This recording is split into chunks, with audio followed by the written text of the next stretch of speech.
Hey everybody. I didn't know where to talk about this. I was going to talk about it on the show, on the podcast, but I wasn't ready. And then when I did want to talk about it, I thought, maybe I'll just make it short. So I'm putting it here. This whole Me Too movement is dominating the news, politics, entertainment. Then it hit the restaurant industry.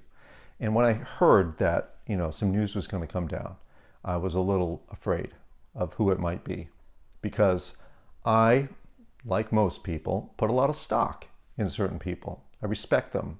I like them. And because I have this voice on the podcast, I talk about them a lot in glowingly terms, right? They're just, I like to pump people up that I like.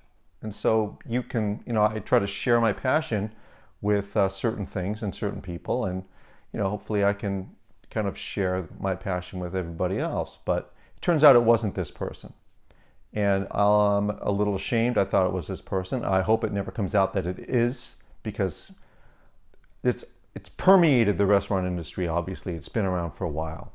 And so people start to talk.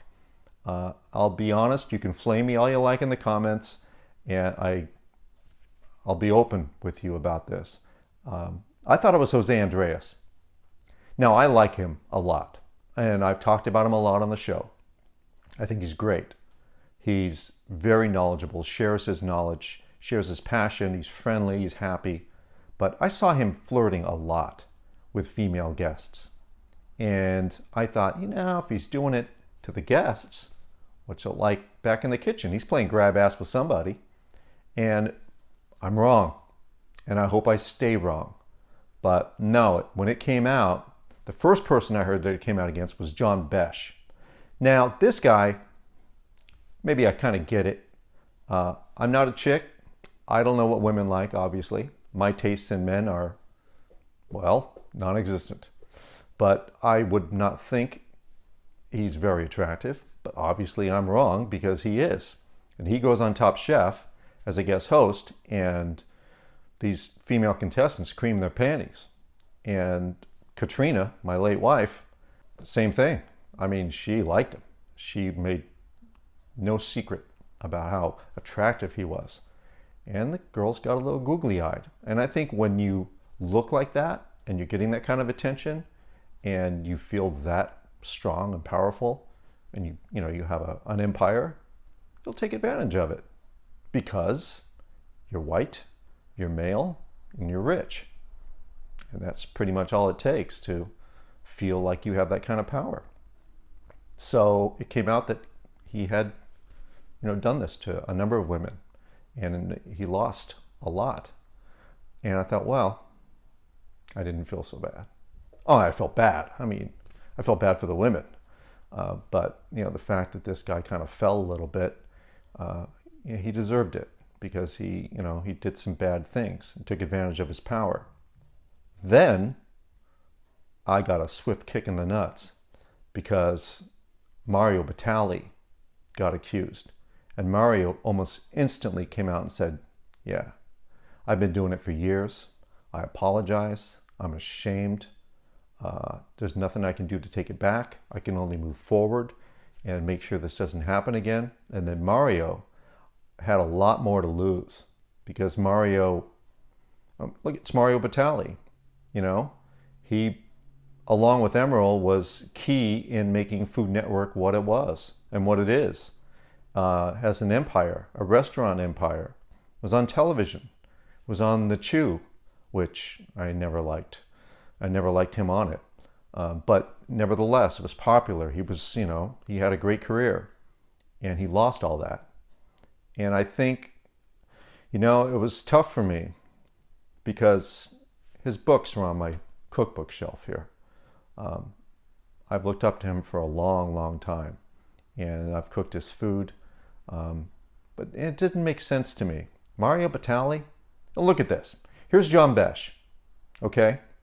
Now, you hear allegations of sexual misconduct? Yeah, it makes sense.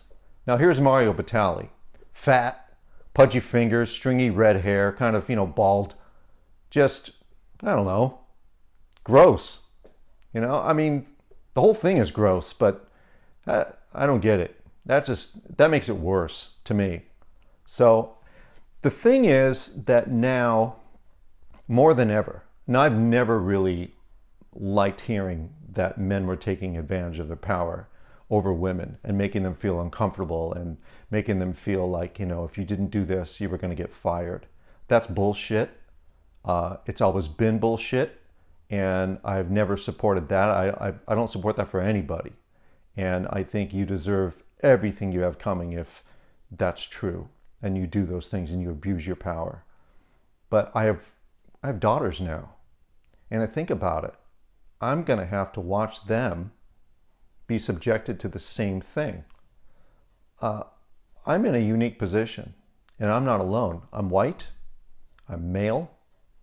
I don't have to deal with racism or sexism, and I'm in this position to, you feel powerful. I don't feel powerful. I'm just saying that men like me that are in these positions feel like no one can touch you. And that's not true. It's a load of horse shit. And the fact that you would actually go out of your way to abuse your power is inexcusable. And I just feel like I don't know where to turn. I've yet to take his cookbooks off my shelf. I've thought about it. I'm still thinking about it. And I probably should. And I probably will. I haven't opened them. I haven't talked about him. I haven't thought about him.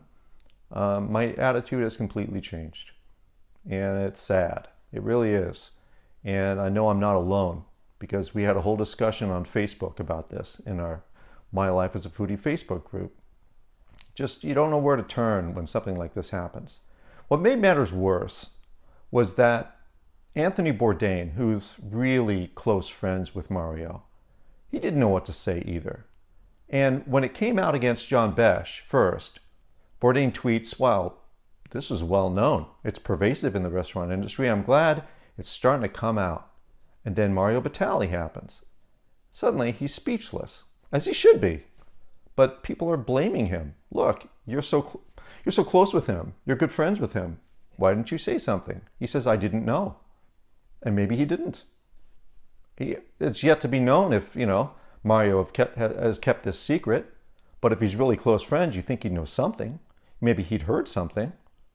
And I guess why people railed on Bourdain so hard about this was that when the whole Weinstein thing happened, his girlfriend, this Italian actress that he's dating now, she was one of the women who, had brought allegations against Weinstein. He did it to her. And he campaigned hard, Bourdain did, on Twitter about this. So that campaigning did not stretch itself to Batali.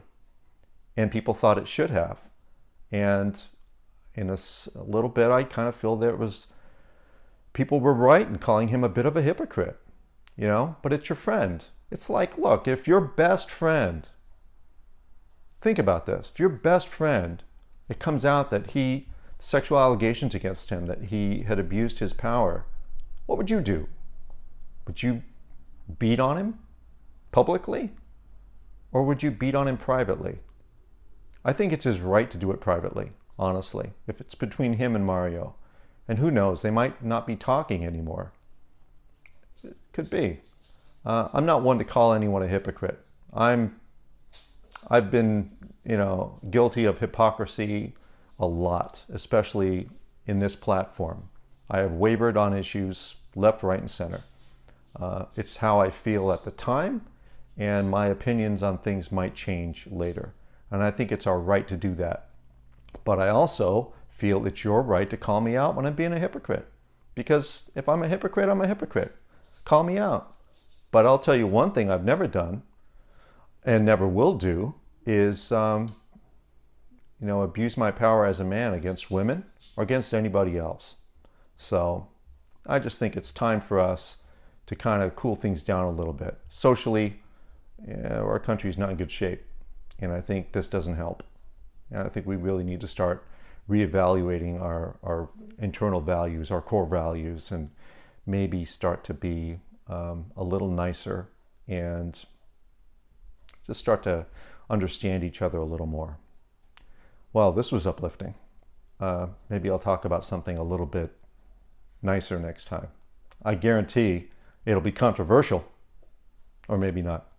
Anyway, I'm going to do a bunch of these. I figured this is the best way for me to kind of like do the show for a while, put it on YouTube, and you can watch it in clips. So if you don't want to miss anything, hit the subscribe button and you'll get updates.